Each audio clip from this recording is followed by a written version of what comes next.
হে hello guys, সালাম আলাইকুম। সাথে আছি আমি। অর্ডিনারি সাজ্জাদ।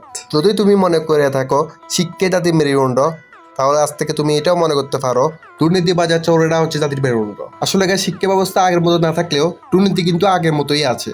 আর এর মতো কিছু খাঙ্গির বলা থাকতে যারা কিনা নিজের বাপ মার টাকা নষ্ট কইরা জমি জামা বেচা অনেক কষ্ট করে পড়ালেখা করতেছে, তারাও শেষ পর্যন্ত খালি মুখে ফিরিয়ে যেতে হচ্ছে শুধুমাত্র এদের দুর্নীতির কাছে হার মানে। তাহলে কি দরকার আমাদের পড়াশোনা করে? শেষমেশ তো এদের মতো দুর্নীতিবাজদের কপ্পরে পড়তে হচ্ছে। ভাই, আমি মনে করি পড়াশোনার দাম আগের মতো নাই।